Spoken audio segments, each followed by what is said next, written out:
friends, welcome to Queen's Tamil Kitchen. இன்னைக்கு நம்ம சேனல்ல மதுரை ஸ்பெஷல் ஜில் ஜிகர்தண்டா எப்படி செய்யறதுன்னு பார்க்க போறோம்.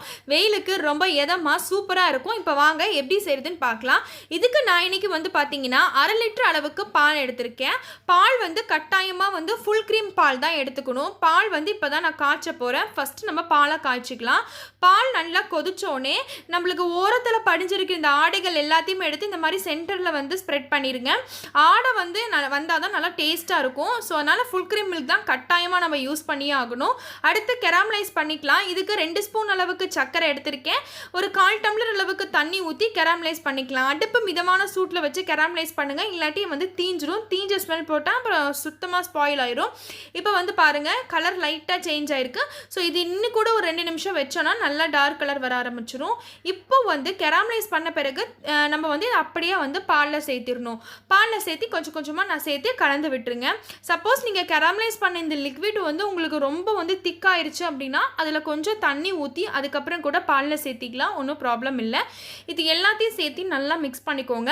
இப்போ நம்ம கெராமலைஸ் பண்ண அந்த லிக்விட் ஊற்றுறனால உங்களுக்கு கண்டிப்பாக கொஞ்சம் பால் லிக்விடாக தான் இருக்கும். அதனால் கொஞ்சம் கொதிக்கட்டும். அப்போ தான் நம்மளுக்கு திக்னஸ் ஆகும். ரொம்பலாம் திக்னஸ் ஆக வேண்டாம். ஒரு செமி திக்னஸ் ஆனால் போதும். இப்போ இந்த மாதிரி ஸ்டேஜ் போதும். இப்போ நம்ம சேர்த்துன பால் பாருங்கள் பாதி குறைஞ்சிருக்கு. இப்போ அதை ஆஃப் பண்ணி நல்லா ஆற வச்சுருங்க. ஆற வச்சு ஃப்ரிட்ஜில் 1 மணி நேரம் வச்சு நம்ம எடுத்துக்க வேண்டியதான். இப்போ நான் ஃப்ரிட்ஜில் 1 மணி நேரம் வச்சு எடுத்துட்டேன். இப்போ சூப்பராக ரெடி ஆகிருக்கு.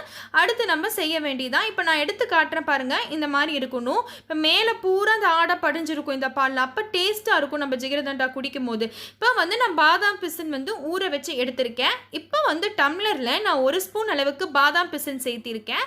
2 டேபிள் ஸ்பூன் அளவுக்கு நன்னாரி சிரப் சேர்த்திக்கோங்க. நன்னாரி சிரப் தான் நமக்கு நல்லா டேஸ்ட் தூக்கி கொடுக்கும். ஸோ 2 டேபிள் ஸ்பூன் அளவுக்கு சேர்த்திக்கோங்க. நெக்ஸ்ட்டு நம்ம செஞ்சு வச்சுருந்தோம்ல ஜிகர்தண்டா ஐஸ்கிரீம் அதையும் இதில் சேர்த்திட்டு அடுத்த லேயரில் 1 ஸ்பூன் அளவுக்கு பாதாம் பிசின் சேர்த்திக்கோங்க. ஜிகர்தண்டா ஐஸ்கிரீம் வீடியோ ஏற்கனவே போட்டிருக்கேன். ஸோ அந்த வீடியோட லிங்க் நான் டிஸ்கிரிப்ஷனில் கொடுக்குறேன். இப்போ நெக்ஸ்ட் நான் மறுபடியும் 1 டேபிள் ஸ்பூன் அளவுக்கு நன்னாரி சிரப் ஊற்றி நம்ம செஞ்சு வச்ச இந்த ஜிகர்தண்டா பாலை இதில் நம்ம ஆட் பண்ணிக்கலாம். பால் உங்களுக்கு எவ்வளோ வேணுமோ நீங்கள் அதுக்கு தகுந்த மாதிரி ஆட் பண்ணிக்கலாம். பால் சேர்த்துன பிறகு ஐஸ்கிரீம் திருப்பியும் போட்டு நன்னாரி சிரப் நீங்கள் மேலே ஸ்ப்ரெட் பண்ணி விட்டிங்கன்னா சூப்பராக ஜிகர்தண்டா ரெடி ஆயிடுச்சு. ஸோ கட்டாயமாக ட்ரை பண்ணி பாருங்கள். வீடியோ பிடிச்சிருந்தா சேனலுக்கு சப்ஸ்கிரைப் பண்ணுங்கள்.